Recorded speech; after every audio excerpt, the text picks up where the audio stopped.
আমার সোনা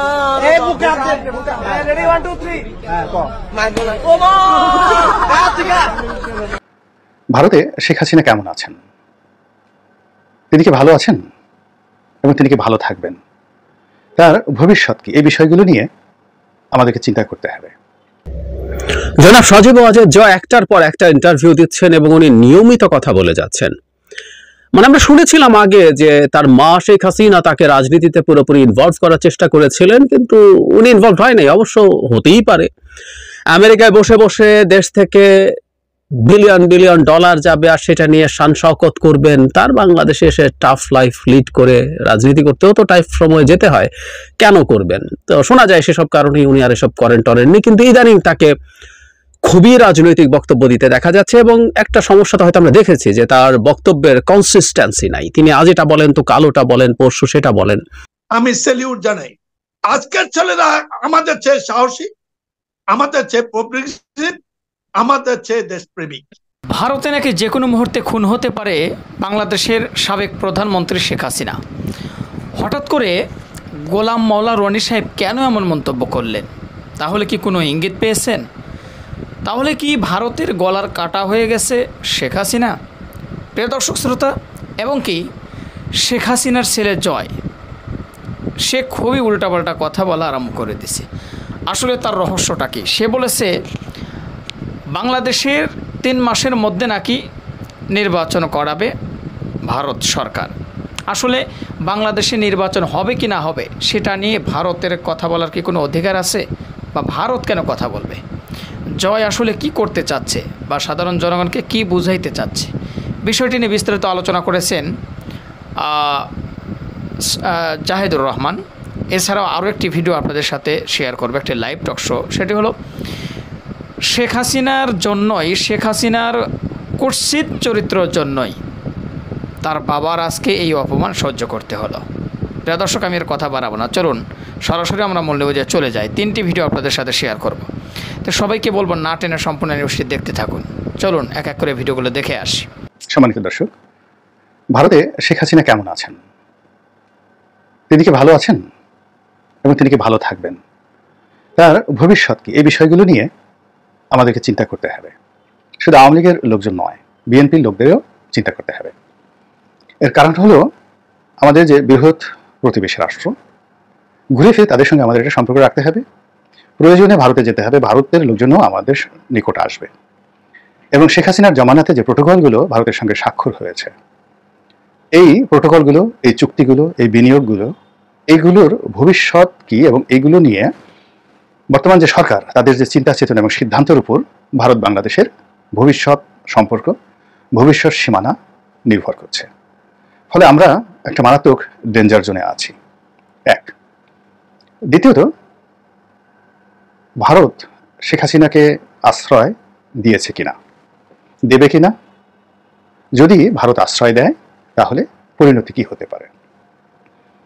আমি অনেকবার বলেছি যে শেখ হাসিনাকে ব্যবহার করা হচ্ছে এবং শেখ হাসিনা ব্যবহৃত হচ্ছেন, এবং ভারতের সঙ্গে তার যে ধরনের সম্পর্ক রাখা দরকার তিনি ঠিক সেই সম্পর্কটি রাখতে পারেননি।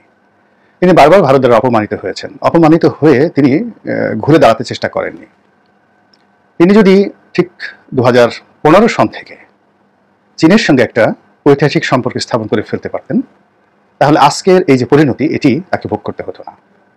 চীন যেভাবে ওন করে, যেমন দেখুন চীন শ্রীলঙ্কাকে ওন করছে, ফলে রাজাপাকসে পরিবার আবার রাজনীতিতে ফিরে এসেছে এবং সামনে যে প্রেসিডেন্ট নির্বাচন হবে সেখানে সেই রাজাপাকসে পরিবার আবার নতুন করে পুনর্বাসিত হতে যাচ্ছে। তারা পালিয়ে গেছে বটে, কিন্তু ক্ষমতাটা রাজাপাকসের যে দল তাদের হাতেই ছিল। এই হলো বাস্তবতা। এভাবে চীনের নতুন যে উপনিবেশগুলো রয়েছে আফ্রিকাতে, এশিয়াতে, সব ক্ষেত্রেই তারা কিন্তু তাদের যে নীতি অত্যন্ত স্ট্রংলি তারা সেটা বাস্তবায়ন করে যাচ্ছে। আপনি উত্তর কোরিয়ার কথাই চিন্তা করুন। উত্তর কোরিয়াকে কিন্তু চীনই বাঁচিয়ে রেখেছে। সারা দুনিয়া চেষ্টা করেও উত্তর কোরিয়া একটা পশম ছিঁড়তে পারছে না। রাশিয়ার সঙ্গে চীনের যে সম্পর্ক, আবার এখন এই সময়টিতে সৌদি আরব যেভাবে মার্কিন যুক্তরাষ্ট্রকে উঠাচ্ছে বসাচ্ছে, তার পিছনে চীনের একটা মদত রয়েছে। একইভাবে ইরানের সঙ্গে চীনের যে সম্পর্ক, এই বিষয়গুলো শেখ হাসিনা বিশ্লেষণ করতে পারেননি, সিদ্ধান্ত নিতে পারেননি। আর সিদ্ধান্ত নিতে না পারার কারণে এইবার ক্ষমতায় এসে তিনি যখন চীনে গেলেন এবং সেখান থেকে তিনি অপমানিত, লাঞ্ছিত, হয়ে শূন্য হাতে বাংলাদেশে ফিরে আসলেন এবং ফিরে আসার পর যে সংবাদ সম্মেলন করলেন সেখান থেকেই তার পতন শুরু হয়ে গেল। আল্লাহ রাব্বুল আলামিন কিন্তু তাকে ইঙ্গিত দিয়েছিলেন যে তোমার পতন সন্নিকটে, এটা তিনি বেজিংয়ে বসে অনুধাবন করতে পারেননি। এবং তার আগে যখন একটার পর একটা বেনজির কাণ্ড ঘটলো, ছাগল কাণ্ড ঘটলো, আসাদ কাণ্ড ঘটলো, এটাও কিন্তু তার জন্য একটা ইঙ্গিত ছিল। হোয়েন ব্যাড ডেজ কাম, খারাপ একটা সময় আসে, তার কিছু ইঙ্গিত আল্লাহ রাব্বুল আলামিন দিয়ে দেন। তো যা হোক, যেটা বলছিলাম সেটি হলো শেখ হাসিনা সেই জিনিসটি বুঝতে না পেরে তিনি একবার দিল্লিমুখী হয়েছেন, একবার আমেরিকার সাথে বন্ধুত্ব করার চেষ্টা করেছেন, লবি নিয়োগ করেছেন, আবার চীনের দিকে ঘোরাফেরার চেষ্টা করেছেন। আর এই দিকে তিনি যে চোরটা তৈরি করেছিলেন, বদমাশ তৈরি করে ফেলেছিলেন, সেই বদমাশগুলো বাংলাদেশ ব্যাংক থেকে শুরু করে দেশীয় অর্থনীতিকে বিভিন্নভাবে ছিদ্র করে পুরো একেবারে ঝাঁঝরা করে ফেলেছিল। ফলে গণভবনে তার যে অবস্থানটা আসলে শেষ মুহূর্তে জাহান্নাম হয়ে পড়েছিল শেষের কয়েক মাস, মানে বিশেষ করে এই দামি নির্বাচনের পর গত 7 মাসে। তো যেটা বলছিলাম, এখন তিনি দিল্লিতে গিয়েছেন। এই দিল্লিতে যাওয়ার পেছনে অনেকগুলো কারণ আছে। তিনি বাংলাদেশ থেকে প্রথমে হেলিকপ্টারে করে কোথায় গিয়েছেন? ঢাকা এয়ারপোর্টে, না আগরতলাতে, না কলকাতাতে, না দিল্লিতে, এখনো অমীমাংসিত। খবর বেরোচ্ছে যে তিনি প্রথমে এমন একটি জায়গাতে গিয়েছেন হেলিকপ্টারে, এবং সেখান থেকে তাকে বিমানে করে, প্লেনে করে তাকে দিল্লিতে নেওয়া হয়েছে। আবার দিল্লিতে নেওয়ার আগে দিল্লির কর্তৃপক্ষ যথেষ্ট সময় নিয়েছে তাকে তৃতীয় কোনো দেশে পাঠিয়ে দেওয়ার জন্য, এবং এখনো পর্যন্ত দিল্লি সেই চেষ্টা করে যাচ্ছে তাকে ইংল্যান্ডে বা অন্য কোনো দেশে পাঠানোর জন্য। কিন্তু আজকের এই দিনটি পর্যন্ত শেখ হাসিনার জন্য কোনো সুসংবাদ নেই যে তিনি তৃতীয় কোনো দেশে স্থায়ীভাবে থাকবেন বাকি জীবন পরিবার পরিজনকে নিয়ে, তারা তাকে রাজনৈতিক আশ্রয় দেবে, অথবা ভারত তাকে রাজনৈতিকভাবে আশ্রয় দেবে, প্রোটেকশন দেবে, এবং তার চলাফেরার স্বাধীনতা এবং রাজনীতি করার স্বাধীনতা তাকে দেবে।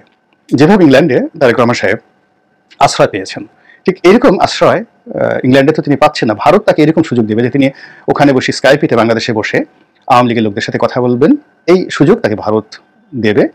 এটা বলতে গেলে অসম্ভব একটি বিষয়। কারণ কি? কারণটা হলো শেখ হাসিনার বিরুদ্ধে যে কাজগুলো ঠিক 2001 থেকে 2006 সনের বিএনপি সরকার করেছে, বা যে বিষয়গুলো ওই সময়টাতে যে অপরাধগুলো সংগঠিত হয়েছে, সেই অপরাধগুলো যেমন 10 ট্রাক অস্ত্র মামলা বলেন, 21 আগস্টের গ্রেনেড হামলা বলেন, এই বিষয়গুলো যদি তিনি আন্তর্জাতিক আদালতে নিয়ে যেতেন তাহলে তারেক রহমান সাহেবের ইংল্যান্ডে আশ্রয় পাওয়াটা কঠিন হয়ে যেত।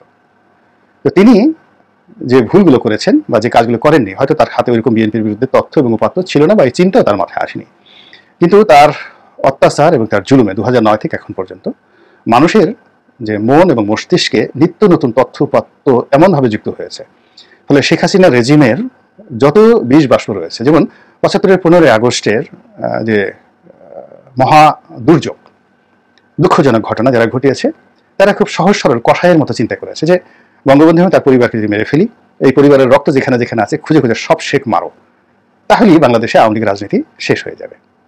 কিন্তু এইবারে যারা আন্দোলনকারী তারা চিন্তা করেছে যে না, কাউকে শারীরিকভাবে মেরে তার আদর্শ নষ্ট করা যায় না, কাউকে জীবিত রেখে তার আদর্শের বিপরীতে অন্য একটি আদর্শ যদি তৈরি করা যায়, এবং সেটা কিভাবে করা যায়, তা তারা ইটালির ফ্যাসিজম এবং জার্মানির নাৎসিইজম বা নাৎসিবাদ, এই দুটো অত্যন্ত জনপ্রিয় রাজনৈতিক মতাদর্শ, যেটি ইটালিতে এতটা জনপ্রিয় হয়েছিল, জুলিয়াস সিজারও এতটা জনপ্রিয় হননি যেটা বেনিতো মুসোলিনি হয়েছিলেন, এই ফ্যাসিবাদের কারণে। আবার হিটলারের যে নাৎসিবাদ, এই নাৎসিবাদটি দ্বিতীয় বিশ্বযুদ্ধের আগ পর্যন্ত সময়ে এতটা জনপ্রিয়তা পেয়েছিল যে আজকের জার্মানি, তার আগের যে ইতিহাস, এটাকে বলা হয়তো রুশিয়া। রুশিয়ার আগে এটি ছিল অস্ট্রো হাঙ্গেরিয়ান ডাইনেস্টি। কোনো যুগেই রাইন নদীর তীরের এই ভূখণ্ডটিকে কোনো রাজনৈতিক মতাদর্শ এত জনপ্রিয়তা পায়নি নাৎসিবাদের মতো করে। তো এই দুটো মতবাদকে চিরতরে আমেরিকা, যারা বিজয়ী শক্তি, তারা জ্ঞান দিয়ে, প্রজ্ঞা দিয়ে, বুদ্ধি দিয়ে, পরামর্শ দিয়ে ও পুরো সমাজে এতটা নিন্দিত ঘৃণিত করে ফেলেছে, ওই দুটো মতবাদ আর ওখানে পুনর্জাগরণ সম্ভব নয়। তবে ইতালির অবস্থা আমি জানি না, জার্মানিতে এখনো পর্যন্ত হিটলার সবচেয়ে জনপ্রিয় ব্যক্তিত্ব, এখনো পর্যন্ত। এই বাস্তব সত্যটি বুঝতে হবে। তো বাংলাদেশে যে আওয়ামী লীগ, তাদের যে রাজনীতি, তাদের যে মতাদর্শ এবং শেখ হাসিনার ভবিষ্যৎ এবং তার বংশধরদের রাজনৈতিক ভবিষ্যৎ, এটিকে কাগজে কলমে আইনের মার কাছে দেশে এবং দেশের বাইরে পুরো ধ্বংস করার জন্য সকল প্রস্তুতি এই দেশের সিভিল সোসাইটি, দেশে এবং দেশের বাইরে অনেক পক্ষ সময় সেই জিনিসগুলো রয়েছে। ফলে সামনের দিনগুলিতে আন্তর্জাতিক আদালতে মামলা হওয়া এটি সময়ের বিষয় মাত্র। দেশে ইতিমধ্যে অনেকগুলো মামলা হয়েছে, আরো অনেক মামলা হবে, এবং এত তরতাজা উপাদান রয়েছে এই মামলার, হত্যাকারী হিসেবে, খুনি হিসেবে।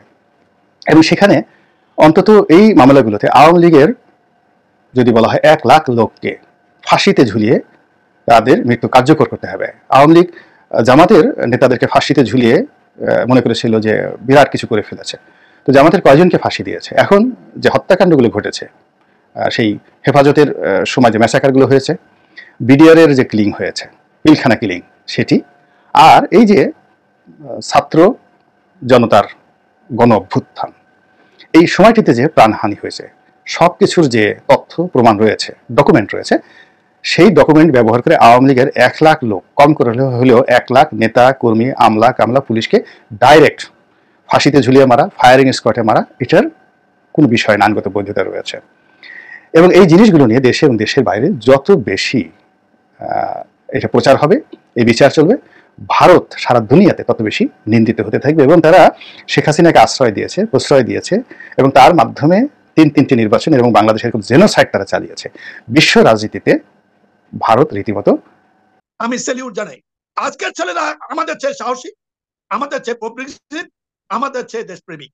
যেটা বলেছো 15ই আগস্ট পালিত হলো না কেন, তুমি বিশ্বাস করো সাগর, আমি আজকে সারাদিন উপলব্ধি করার চেষ্টা করেছি বর্তমান জেনারের কাছে এই নামের কোনো এপিল নাই। যতটুকু ইতিহাস ছিল, এইটা শেখ হাসিনার কালো ইতিহাস, লুটতলাদের ইতিহাস, বর্তমান লুণ্ঠনের ইতিহাস, নির্বাচনহীনতার ইতিহাস, ভোটারবিহীন রাজনীতির ইতিহাস, এইটা সবটা মুছে দিয়েছে। এটাই একমাত্র কারণ। বন্ধু তো বাকিটা বলেছে, তারপরও তারা আজকের দিনে ঘরে ঘরে সবাই দোয়া পড়াতে পারতো, ফাতমা ইউনিস করতে পারতো, আর তার মাগফিরাত কামনা করতে পারতো।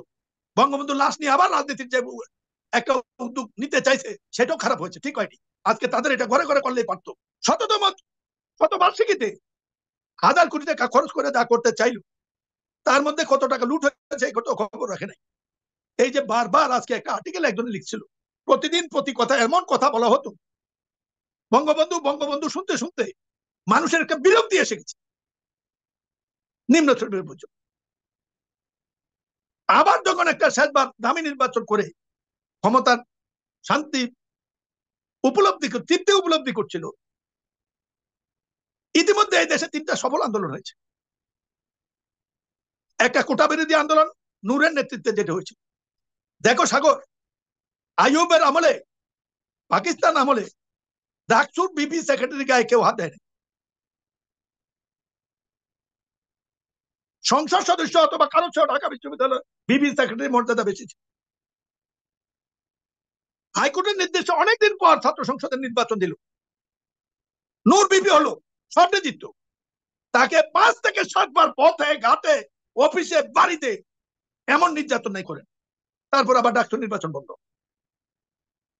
সেখানে আন্দোলন করে কোটার প্রশ্নে প্রধানমন্ত্রী বাতিল করলেন। আমি মনে করি সবচেয়ে ভালো কাজটি করেছে। কোটা নিয়ে সংসদে আমি অনেকবার বলেছি, এটা অন্যায়। একটা স্বাধীন দেশে এত বছর এটা চলতে পারে না।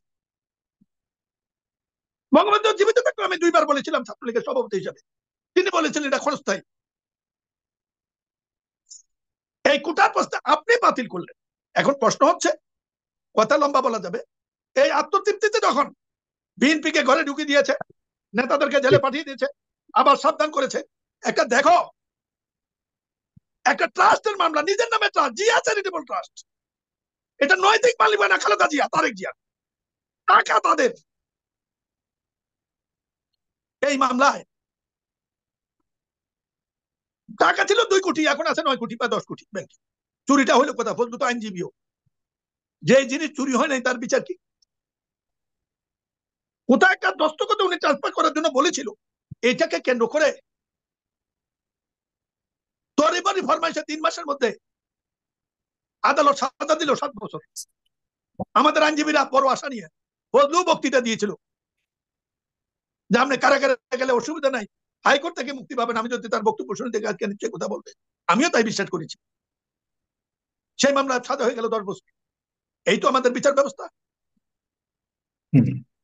আজকে এই কথাই বলতে হবে, বিচারপতি তোমার বিচার করবে যারা, আজ জেগেছে এই জনতা, দেখে গেছে তারা, এই ধরনের রায় যারা দিচ্ছেন তারা দেখলেন তো জনতা জেগেছে। ম্যাডাম অসুস্থ হল, কতভাবে আবেদন করা হয়েছে, দল বাদ দিয়ে পরিবারের সাথে আবেদন করা হয়েছে, কতভাবে আবেদন করা হয়েছে, একটাবার চিকিৎসার সুযোগ দিল না। আল্লাহ ম্যাডামকে জীবিত রেখেছে তো। যাই হোক, এই সরকারে যাওয়ার পরে ইতিহাসের অমোঘ বিধান অনুযায়ী গোপন কিছু তথ্য আসছিল, দুর্নীতির তথ্য আসছিল, কেলেঙ্কারি তথ্য আসছিল, সকল দিক দিয়ে ব্যাংকের তথ্য আসছিল, এবং দেশে যে টাকা নাই সেই তথ্য চিত্র আসছিল, দ্রব্যমূল্যের লাগামহীনতা, মানুষ কষ্ট চরমে পৌঁছেছিল। যখন এই সমস্ত জিনিস আসতেছে, এইগুলাকে ডাইভার্ট করার জন্য আগে কয়েকবারের মতো এই হাইকোর্টে মামলাটা করা হয়েছে। আমি মনে করি সরকার মামলা করাইয়া যে কোটা উনি বাতিল করলো 18 সালে, সেই কোটা আবার আন, ছেলেরা আন্দোলন শুরু করলো। আমি সেলিউট জানাই। আজকের ছেলেরা আমাদের চেয়ে সাহসী, আমাদের চেয়ে প্রোগ্রেসিভ, আমাদের চেয়ে দেশপ্রেমিক। কি কারণে কথাটা বলবো, আন্দোলন শুরু করলো, এই আন্দোলনের সময় তাচ্ছিল্য করে মুক্তিযোদ্ধাদের জন্য করবো না, রাজাকারদের জন্য করব, রাজাকারের ছেলেদের জন্য করব, এরকম তাচ্ছিল্যমূলক কথা আজকে রাজাকারকে সম্মানে পরিণত করে দিয়েছে। কথা বলতে পারতো, বলেনি, অধ্যত্ত। একটা কথা রাজাকার হিসাবে গালি দেয়া, দ্বিতীয় কথা হলো মোকাবেলার জন্য ছাত্রলীগে যথেষ্ট, 3 নম্বর যে কোনো অবস্থাতে মোকাবেলা করো। এই 3টি কথার কারণে, বিশেষ করে ওই বক্তব্যের পর, যেদিন প্রাইমারি স্কুলের ছাত্র পর্যন্ত আমি ছাত্র আমাকে গালি দিয়েছে, আমি কে রাজাকার রাজাকার, কে কইছে সরকার সরকার, সেদিন ইতিহাসের পরিণতি লেখা হয়ে গেছে। ফজলু বলেছে আমাদের সময় আন্দোলন করেছি, এত সাহস দেখি নাই, মুক্তিযুদ্ধ করেছি, এত সাহসী ছেলে দেখি নাই। আজকে একটা ভিডিও আসছে, একটু আগে আমাকে বললো এক পুলিশ স্বরাষ্ট্রমন্ত্রীকে বলেছে, স্যার গুলি করি একজনে তো মরে, আরো 3 জন এতে যোগদান হয়।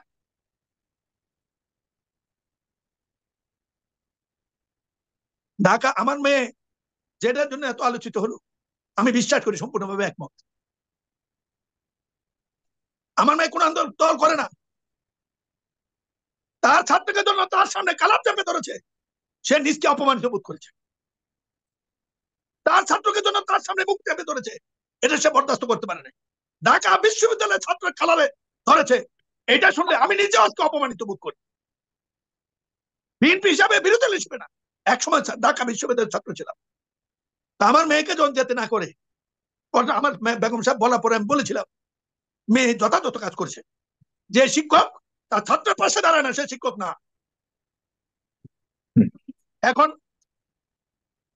আমি বলেছিলাম, অনেক অনেক লম্বা আলোচনা, নাম বলতেছি, আমি বলেছিলাম যাদের সাথে কথা হয় যে একদিন এর পরিণতি হবে আওয়ামী লীগ মধ্যে দিয়া বঙ্গবন্ধুর নামটা মুছে দিয়ে যাবে। ইতিহাসের মকবিদ হয়েছে, এটা মর্মান্তিক। আমি জানি একদিন এটা না পুনরুত্থিত হবে, আমরা হয়তো থাকবো না, 50 বছর 100 বছর লাগবে ইতিহাসের চক্কর ঘুরতে। আরাফাত থেকে শুরু করে যত আওয়ামী লীগের নেতাকর্মী আছে সব করে ধরে আনেন, আপনি ধরে আসে সব করে ব্যাংক আপনি টাঙ্গেন। এবং আরাফাত যে জোর করে ক্ষমতা দখল করছে, আমার 70 আসনটা কেড়ে নিয়েছে, আল্লাহর বিচার করছে। কারণ আল্লাহর বিচার করছে এবং আমাকে হারানোর পরে তারা যে মারধর করেছে, আজকে তারাই জনগণের মারধর খাবে। আরাফাত যেখানেই পাওয়া যাবে সেখানে তাকে মার দিবি জনগণ। আরাফাত আমরা দেশের জনগণ বলবো, আরাফাত যে যেখানে দেখবেন তাকে ধরে গণধোলাই দিয়ে আইনের আওতায় আপনি উঠে দেওয়া হোক। কারণ সে আমাকে জনগণের মধ্যে যে গণধোলাই দিয়েছিল, আপনার সারা বাংলাদেশের লোক দেখেছেন, এরকম তাকেও আপনারা গণধোলাই দেবেন, দিয়ে আপনারা এরকম আইনের আওতায় উঠে দেন। সে কোটি কোটি টাকা আমাদের সম্পদ সে আত্মগোপন করে রাখছে, বাইরে দেশে টাকা পাচার করছে, এবং সে আমাদের উপর আমাকে মেরে ফেলে দেওয়ার জন্য সে সেনকে নির্যাতন চালাচ্ছে। তাই আর বিচার চাই জনগণের কাছে। হিরো আলম মনে করেন আঙ্গুল ফুলে কলাগাছ হয়ে ওঠা আরাফাতের মতো আওয়ামী লীগের নেতাদেরকে গ্রেপ্তার করে তাদের সম্পদ জব্দ করলে রাষ্ট্র উপকৃত হবে। আরাফাতের কি মনে করেন, এখন তার বউ সহ যা আছে, স্ত্রী সন্তানের সবারই, কেন মনে করেন শেষ করার অর্ডার দেবে না? এই তো গত 1 বছরের মধ্যে সে এত কোটি কোটি টাকা মালিক কোথা থেকে হলো? বাংলাদেশের সব কোটি কোটি টাকা তো তাদের ব্যাংকে নিয়ে যায়, তারা রাখে, তারা জনগণের কি সেবা করবে? এদের মতো লোক জনগণের সেবার বসানোর থেকে না বসানোই ভালো। কারণ জনগণেরও ভুল আছে, শিক্ষারও দরকার আছে, আমাদেরও ভুল আছে। আমরা খালি হইয়ত বাঙালির মানুষকে অন্যায় করছে প্রতিবাদ করি না, মৃত্যুর ভয় করি, তারপরে আমরা কথা বলার ভয় করি, তারপরে মনে করেন এই একটা কারণেই কিন্তু তারা অনেক কোটি কোটি টাকার মালিক হয়েছে, খালি আমাদের নিরাপত্তার কারণে। এদিকে আত্মগোপনে থাকলেও আরাফাত ও তার স্ত্রীর নামে কি পরিমাণ অর্থ রয়েছে তা জানতে চেয়ে তাদের ব্যাংক অ্যাকাউন্ট জব্দের নির্দেশ দিয়েছেন Bangladesh financial intelligence unit BFIEU। প্রিয় দর্শক শ্রোতা, ভিডিওগুলো আপনারা দেখলেন এবং আশা করি সকলের কথাগুলো শুনেছেন, জেনেছেন, বুঝেছেন। এবার অবশ্যই আপনাদের মূল্যবান মতামত ভিডিওর কমেন্ট বক্সে জানিয়ে দিন। আর হ্যাঁ, পারলে ভিডিওটি শেয়ার করে সবারই দেখার সুযোগ করে দিন। আর আমাদের এই চ্যানেলে এখন পর্যন্ত যারা সাবস্ক্রাইব করেনি, প্রতিনিয়ত এই ধরনের সকল প্রকার নিত্য নতুন আপডেটগুলো পেতে আমাদের চ্যানেলটি সাবস্ক্রাইব করে আমাদের সাথে থাকবেন। যারা ইতিমধ্যে সাবস্ক্রাইব করে দিয়েছেন তাদেরকে অসংখ্য ধন্যবাদ জানিয়ে ভিডিওটি এখানে শেষ করছি। সে পর্যন্ত সকলে ভালো থাকবেন, সুস্থ থাকবেন। আল্লাহ হাফেজ।